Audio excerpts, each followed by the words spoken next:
Hello students. आज हम बात करेंगे एक बहुत इम्पॉर्टेंट टॉपिक है। बहुत सारे बच्चे इसको नहीं समझ पाते हैं, तो जिसको क्लियर है अच्छी बात है, जिसको नहीं है वो यहाँ पे ध्यान देंगे। ठीक है, हम बात करेंगे इलेक्ट्रोलिसिस की। देखो इलेक्ट्रोलिसिस, अब मैं इसका डायरेक्ट मतलब मैं इसके पीछे जो पूरी इसकी स्टोरी है या इसका बेस है वो नहीं बताऊँगी, मैं पर्टिकुलर इसी पे बात करूँगी। ठीक है, तो इलेक्ट्रोलिसिस में होता क्या है, डिकम्पोजिशन होता है। ठीक है, और हम क्या करते हैं, इलेक्ट्रिक करंट का मतलब इलेक्ट्रिसिटी को अप्लाई करके हम क्या करते हैं, केमिकल रिएक्शन करवाते हैं और डिकम्पोज करवाते हैं किसी भी कंपाउंड को। ठीक है, जैसे मान लो हमारे पास NaCl है और हमने यहाँ से करंट लगाया तो वो NaCl टूट गया Na और Cl में। ठीक है, इस तरीके से। तो इलेक्ट्रोलिसिस में क्या होता है, हम डिकम्पोजिशन करवाते हैं और जो एलिमेंट्स हैं उनको प्योर स्टेट में लाने के लिए ये करवाते हैं। ठीक है, और दूसरी चीज़ क्या है, दूसरी चीज़ ये है, इसको अगर हम इसके हिसाब से डिफ़ाइन करें तो इसमें होता क्या है, इलेक्ट्रोलिसिस में होता है इलेक्ट्रिकल एनर्जी को केमिकल एनर्जी में कन्वर्ट किया जाता है। मतलब इलेक्ट्रिकल, हमने इलेक्ट्रिसिटी दी ना, उससे केमिकल रिएक्शन हुई, तो इलेक्ट्रिकल एनर्जी को हम केमिकल एनर्जी में कन्वर्ट करते हैं। और क्यों करते हैं, इसका मकसद क्या है, उद्देश्य क्या है, ऑब्जेक्ट क्या है, तो इसका जो यूज़ है या मेन एप्लीकेशन है वो डिकम्पोजिशन के लिए है और प्यूरिफिकेशन के लिए भी है। ठीक है, मतलब एलिमेंट को प्योर स्टेट में लाना हो तो। यहाँ तक क्लियर है।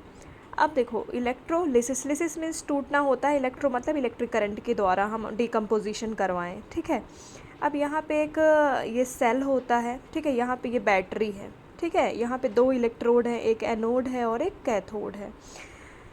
तो एक चीज़ मैं अभी बता दूं कि जब आप इलेक्ट्रोकेमिस्ट्री पढ़ेंगे क्लास 12th में, हायर क्लासेस में, वहाँ पे आप इसका जस्ट अपोजिट प्रोसेस भी देखोगे, इलेक्ट्रोलिसिस का जस्ट अपोजिट प्रोसेस। ठीक है, तो वहाँ पे साइन और क्या बोलेंगे, साइन और बहुत सारी चीज़ें चेंज होकर के मिलेंगी, लेकिन अभी मैं इसी पे बात करूँगी। अभी मैंने इसलिए बता दिया कि वहाँ पे जाके आप कंफ्यूज ना होएं। इलेक्ट्रोलिसिस का मतलब यही है जो मैं यहाँ पे बता रही हूँ। ठीक है, तो दो इलेक्ट्रोड होते हैं, एनोड और कैथोड। एक चीज़ हमेशा याद रखना आप कि एनोड में हमेशा क्या होता है, ऑक्सीडेशन, और कैथोड में क्या होता है, रिडक्शन। ठीक है, तो देखो यहाँ भी ऑक्सीडेशन रिडक्शन आ गया। इसका मतलब क्या है, इसका मतलब है इलेक्ट्रोलिसिस किस पे बेस्ड है, मतलब किस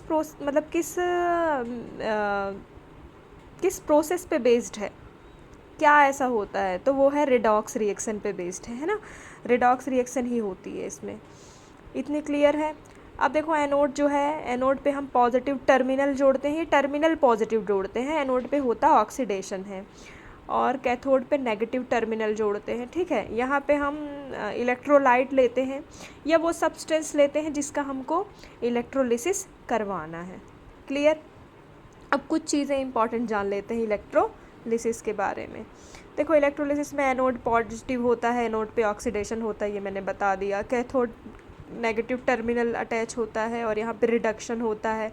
ऑक्सीडेशन का मतलब क्या है, इलेक्ट्रॉन रिमूव होना, इलेक्ट्रॉन गेन होना क्या है, रिडक्शन है। ये चीज़ भी जाने रहो। फिर मूवमेंट ऑफ इलेक्ट्रोड, जो इलेक्ट्रॉन है जो कैथोड से एनोड होता है, flow of current anode to cathode होता है, ये चीज़ ध्यान रखना। E external greater than 1.1 volt. E external मतलब जो हम बाहर से करंट अप्लाई कर रहे हैं वो 1.1 वोल्ट से ज़्यादा होगा।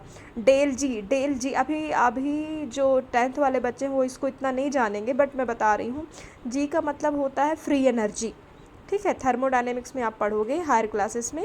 और डेल का मतलब है चेंज। तो जो डेल जी होता है वो इलेक्ट्रोलिसिस वाली प्रोसेस के लिए क्या होता है, पॉजिटिव। एक चीज़ जान लो, जब भी डेल जी पॉजिटिव होता है इसका मतलब होता है नॉन स्पॉन्टेनियस रिएक्शन या नॉन फीजिबल रिएक्शन या नॉन फेवरेबल रिएक्शन। इसका मतलब क्या है भाई, इसका मतलब ये है जब कोई रिएक्शन अपने आप नहीं होती है, जब हम उसको टेम्परेचर, प्रेशर या करंट के थ्रू करवाते हैं, मतलब जब हम उसको ज़बरदस्ती करवाते हैं उस रिएक्शन को, तब डेल जी पॉजिटिव होता है, तब उस रिएक्शन को हम नॉन स्पॉन्टेनियस बोलते हैं या नॉन फेवरेबल या नॉन फीजिबल बोलते हैं। लेकिन जो ऑटोमेटिक जो रिएक्शन होती है उनको हम क्या बोलते हैं, उनको हम स्पॉन्टेनियस या फेवरेबल बोलते हैं, वहाँ पे डेल जी पॉजिटिव हो जाता है। तो यहाँ पे इलेक्ट्रोलिसिस वाले में डेल जी नेगेटिव पॉजिटिव होता है और नॉन स्पॉन्टेनियस होती है रिएक्शन, ठीक है। अब चलो एग्जांपल लेते हैं। जैसे मान लो हम मॉल्टेन NaCl का इलेक्ट्रोलिसिस करवा रहे हैं, यहाँ पे सिर्फ NaCl है, इसके साथ कुछ भी मिक्सअप नहीं है, ठीक है। तो एनोड पे क्या होगा भाई, एनोड पे जो क्लोराइड है, पहले बात तो NaCl जो टूटेगा, NaCl टूटेगा तो किस में, Na+ और Cl- में टूटेगा। तो जो Cl- है, देखो माइनस है तो पॉजिटिव इलेक्ट्रोड की तरफ जाएगा, तो पॉजिटिव इलेक्ट्रोड की तरफ जाएगा और एनोड पे क्या हो जाएगा, ऑक्सीडेशन। मतलब ये जो माइनस है, एक इलेक्ट्रॉन एक्स्ट्रा है ना क्लोरीन के, क्लोराइड है ये, तो वो क्लोरीन जो है एक इलेक्ट्रॉन लूज़ कर देगा, यहाँ पे ऑक्सीडेशन हो जाएगा और ये क्लोरीन गैस बना लेगा। तो क्लोरीन गैस हमको कहाँ मिलेगी, एनोड पे। कैथोड पे क्या होगा, जो इसने इलेक्ट्रॉन छोड़ा है वो इलेक्ट्रॉन यहाँ पे जो सोडियम प्लस आयन है उसको गेन करेंगे और यहाँ पे आ जाएंगे कैथोड पे। तो कैथोड पे क्या हो जाएगा, इलेक्ट्रॉन गेनिंग के थ्रू रिडक्शन। ओवरऑल रिएक्शन आप देख सकते हो। एक चीज़ इंपॉर्टेंट ये है, डायरेक्ट क्वेश्चन में आता है कि प्रोडक्ट ऑफ एनोड क्या होता है अगर मॉल्टेन NaCl का कर रहे हैं, ठीक है। तो क्लोरीन गैस जो होता है एनोड पे मिलती है और सोडियम मेटल जो है वो हमको कहाँ मिलती है, कहाँ मिलती है, कैथोड में। याद रखना कि मेटल और जो पॉजिटिव वाला पार्ट है ना वो हमेशा कैथोड में मिलता है, ठीक है। और एक चीज़ और बता रही हूँ मैं, यहाँ पे एनोड और कैथोड पे जो हमको प्रोडक्ट मिलते हैं ना, वो डिपेंड करता है कि हम यहाँ पे क्या ले रहे हैं, मटेरियल क्या ले रहे हैं। जैसे यहाँ पे हमने सिर्फ NaCl लिया था तो भाई NaCl ही टूटा और उसके हिसाब से प्रोडक्ट मिल गया। लेकिन हम मान लो एक्वस NaCl लें, दूसरा एग्जांपल देख रहे हैं, मान लो हम एक्वस NaCl ले रहे हैं, एक्वस में तो पानी भी है ना भाई, वो भी टूटेगा, उसका भी इलेक्ट्रोलिसिस हो जाएगा, ठीक है। तो जब हम एक्वस NaCl का सॉल्यूशन लेते हैं और उसका इलेक्ट्रोलिसिस करवाते हैं तो हमको कई चीज़ें मिलती हैं, ठीक है। 3 चीज़ें मेन मिलती हैं। तो ये NaOH के प्रोडक्शन की भी मेथड है, 10th क्लास में दी हुई है। तो देखो क्या होता है, एनोड पे क्या होता है, क्लोराइड जो है वही, एनोड पे तो सिंपल है वही, क्लोराइड का क्या हो जाएगा, ऑक्सीडेशन, क्लोरीन गैस बनेगी।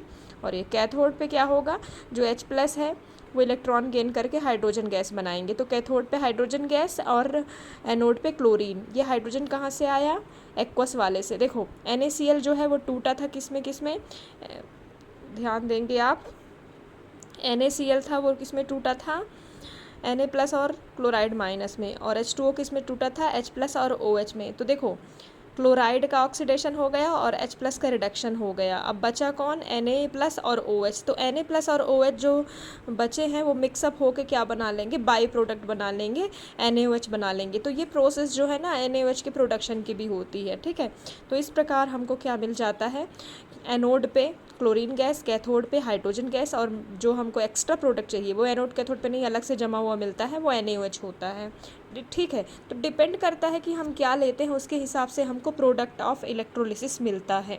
अब एक और देख लेते हैं एग्जांपल जो दिया हुआ है, ये भी आपके उसमें, इलेक्ट्रोलिसिस ऑफ वाटर। अब वाटर में है भाई, तो वाटर H+ और OH के रूप में नहीं टूटेगा, ठीक है, वो O2- और H+ के रूप में टूटेगा। तो एनोड पे क्या हो जाएगा, O2- का क्या हो जाएगा, ऑक्सीडेशन, तो ऑक्सीजन गैस एनोड पे बन जाएगी, 2 इलेक्ट्रॉन निकलेंगे क्योंकि O के ऊपर 2- है ना, 2 इलेक्ट्रॉन है, क्योंकि एक O से 2 हाइड्रोजन बंधे हुए रहते हैं, बॉन्डेड रहते हैं। अब 2 H+ है, 2 H+ है, तो वो 2 इलेक्ट्रॉन को लेंगे कैथोड में, तो कैथोड पे हमको हाइड्रोजन गैस मिल जाएगी। तो एनोड पे क्या मिलेगा, ऑक्सीजन गैस, कैथोड पे हाइड्रोजन गैस, ठीक है। तो ये है इलेक्ट्रोलिसिस ऑफ वाटर। तो डिपेंड करता है कि हम क्या लेते हैं, उसके हिसाब से हमको प्रोडक्ट ऑफ इलेक्ट्रोलिसिस देखने को मिलता है।